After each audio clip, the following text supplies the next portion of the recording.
बाटा का नाम सुनते ही बहुत सारे भारतवासियों के स्कूल के दिनों की यादें ताजा हो जाती हैं। भारत में बाटा ऐसा ब्रांड है जिसका लॉयल ग्राहक मध्यम वर्गीय समुदाय है। इसे लंबे समय से अपनी मजबूत और गैर फैशनेबल जूतों या अन्य स्कूल से जुड़ी एक्सेसरीज के लिए जाना जाता है। जानकारी के अनुसार आज भारत के 35% शू मार्केट पर बाटा का कब्जा है और ये कई वर्षों से नंबर 1 बना हुआ है। यही वजह है कि ज्यादातर लोग बाटा को देसी ब्रांड ही समझते हैं। लेकिन आपको जानकर हैरानी होगी कि इसकी शुरुआत यूरोपीय देश चेकोस्लोवाकिया से हुई थी। दरअसल एक छोटे से कस्बे जिलिन में रहने वाला बाटा परिवार कई पीढ़ियों से जूता बनाकर अपना गुजारा कर रहा था। युवा थॉमस बाटा ने हालातों से संघर्ष करते हुए इस ब्रांड को दुनिया भर में पहुंचा दिया। भारत में इस ब्रांड का इतिहास 90 साल से ज्यादा का है। आइए इसके बारे में विस्तार से जानते हैं और ये भी समझने की कोशिश करते हैं कि बाटा विदेशी होने के बावजूद देसी ब्रांड क्यों बन गया। ये बात सन 1925 की है, जब चेकोस्लोवाकिया के कारोबारी थॉमस बाटा भारत आए थे। फॉर्ब्स की एक रिपोर्ट के अनुसार वो अपनी जूता कंपनी के लिए रबड़ और चमड़ा खरीदना चाहते थे। उन्होंने कोलकाता की सड़कों पर घूमते हुए देखा कि यहाँ ज्यादातर लोग नंगे पैर हैं या उन्होंने बेहद खराब क्वालिटी के जूते पहन रखे हैं। उस समय थॉमस बाटा ने आम लोगों के लिए ऐसे फुटवियर बनाने का सोचा जिनकी कीमत कम हो।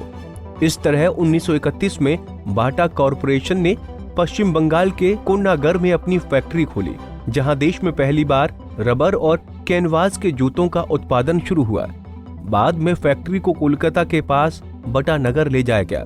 1936 के अंत तक इसने चमड़े के जूते का उत्पादन भी शुरू कर दिया। जब बाटा ने भारत में कारोबार शुरू किया, उस वक्त का शू मार्केट बिखरा हुआ था। यहाँ सिर्फ जापान से इंपोर्ट किए जूते और देसी जूते ही मौजूद थे।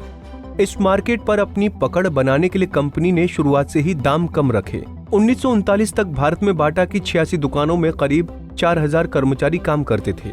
इतना ही नहीं, कंपनी हर हफ्ते करीब 3500 जोड़ी जूते बेच रही थी।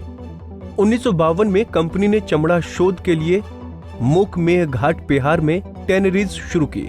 70 के दशक में कंपनी ने जूते बनाने वाली मशीनों का एक्सपोर्ट भी शुरू कर दिया।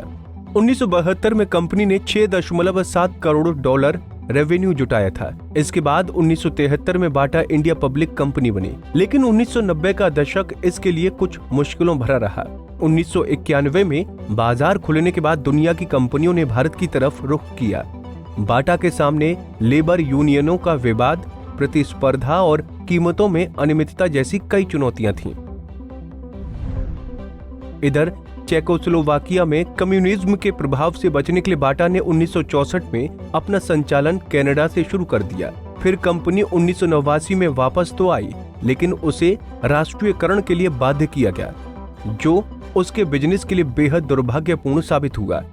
आखिरकार 2004 में बाटा का हेडक्वार्टर स्विट्जरलैंड के लुआसाने ले जाया गया और मालिकाना हक थॉमस बाटा के पड़पोते थॉमस जे बाटा को ट्रांसफर कर दिया गया। फिलहाल बाटा इंडिया की सिर्फ 53% हिस्सेदारी ही पेरेंट कंपनी बाटा कॉरपोरेशन के पास है। आज भारत कंपनी का सबसे बड़ा इंटरनेशनल मार्केट है और साथ ही टॉप 3 रेवेन्यू वाले देशों में शामिल है। पिछले 10 सालों में कंपनी के स्टॉक प्राइस में करीब 1600% की बढ़ोतरी देखने को मिली है। मीडिया रिपोर्ट्स के अनुसार बाटा इंडिया की सालाना कमाई मार्च 2020 में 3156 करोड़ रुपए पहुंच गई थी। हालांकि कोरोना महामारी की वजह से मार्च 2021 में ये घटकर करीब 1539 करोड़ रुपए रह गई।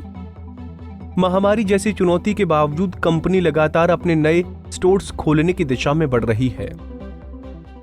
हमसे जुड़े रहने के लिए हमारे YouTube चैनल को सब्सक्राइब करें और नई वीडियो की नोटिफिकेशन के लिए बेल आइकॉन को दबाएं। अगर आप ये वीडियो Facebook पर देख रहे हैं तो लाइक जरूर करें और ज्यादा से ज्यादा शेयर करें। धन्यवाद।